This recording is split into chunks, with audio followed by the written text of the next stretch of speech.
Hi, here's another video that I've come up with. I haven't made a video in quite some time, so I thought it was about time to start doing this because I'll forget how to use my camera if I continue at this rate. Okay, now this is a heart box. Okay, it's a little wooden box. You purchase these at Joann's or Michael's or any of the stores. Just a regular little wooden box, very soft wood. It has the hinges on it, as you see. So what I do in order to work with this, I take the hinges off, disassemble the box as best as I possibly can, and I paint it. And I use different mediums to get the best look possible.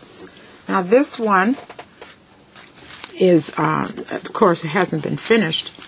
This is my finished box. If you kind of see, I've crackled it. I've put crepe paper flowers on it. I have a little edging I put on it here for a little border, corner border. I put ribbon that has wire in it, and I hot glued it. Okay, and I made a little bow in the back. There's a Cupid on here. Okay, and then I don't know if you can see this very well. There it is. When I was finished, of course I painted the inside and outside. I wasn't really sure what I wanted to do the inside, so I left it blank. And here's I made a little heart. Took my Nestabilities, made a heart. Okay, and there it is. And here's my little box. Now, I'm going to show you how I did this and what materials I used. First of all, I painted it. I used the Folk Art. Okay, the color is Portrait Light. And then after painting it, I colored it with the Inca Gold. And I don't know if you've ever used Inca Gold, but it's great. You can either brush it on with water. You can take with your finger and rub it on, or you can take a sponge and apply it. And then after I did that, I used a crackling medium. First thing you do is paint your box with a darker color. That would be the gold. Then you put on the lighter, which would be this, the lighter color. And then you go from there to your crackling medium. You let it dry. Each application has to dry individually, dry well. And after it's done, the crackling medium starts to give you the lines and the cracks that you see in the box. So that's how I accomplished that. After I got it all finished, I did I made flowers for it.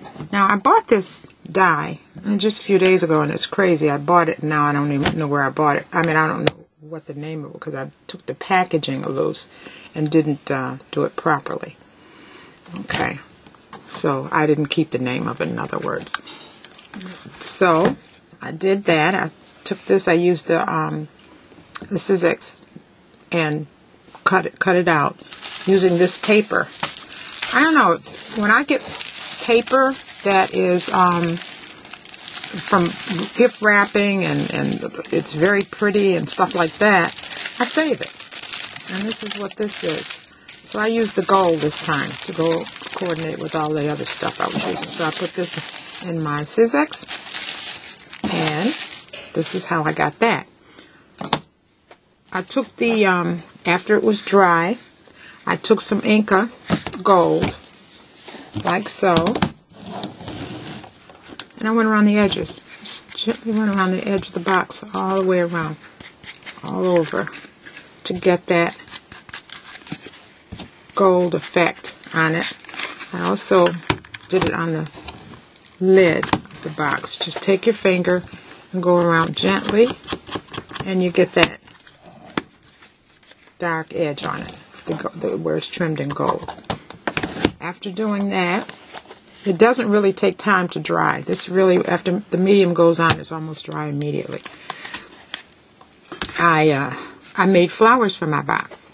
Now the flowers, there was a party at my house, are made from crepe paper. Now this strip of crepe paper here is about 23 inches. Okay? To make the crepe paper flower, I fold the crepe paper in half. Okay? Fold it all the way down in half. Like this. Try to get it as neatly as you possibly can. I kind of got off. Then I have to wrap it. Well, I used these twists so I could have something in the center of my flower, a hole, so it wouldn't look like it was just paper that was mushed together. So what I did is I started like this, and I wrapped it, the first wrap. And after getting the first wrap, then I twist. I twist, and I wrap. And I hold it, I twist, and I wrap. And I try to keep everything lined up. And I twist and wrap.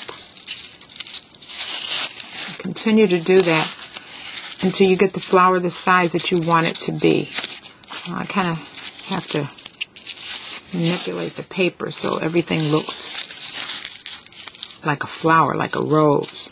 And then I twist and I wrap. I continue to twist and I wrap, twist and wrap.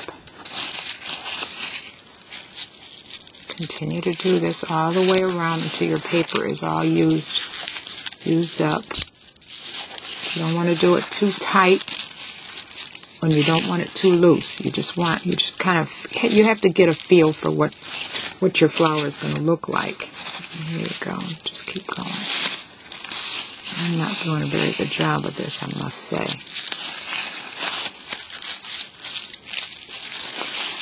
I want it to look like a rose, so I have to kind of work with it. And in between my twisting, periodically I maybe put a dab of adhesive to keep it together. Like this. And just keep going.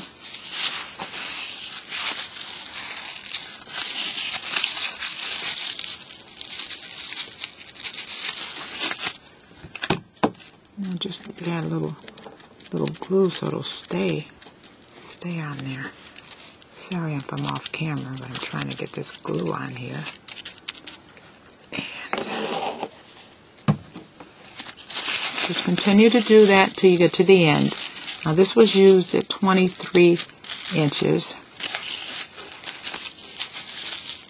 Okay, and that's just about done. I'll drop my, oops. Oh gosh, wouldn't you just know it would mess up on camera. Now my center came out of my flower. Here I'm telling you that, okay, you can still do it. You can still do it. Here.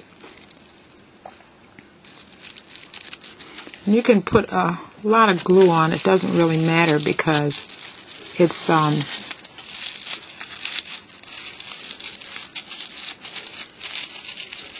it dries clear. And there we go. I'm trying to get as much glue as I can. It doesn't want to come out of the bottle. It's hiding. Here it goes. Alright. There we go. And I kind of shape it and form it here.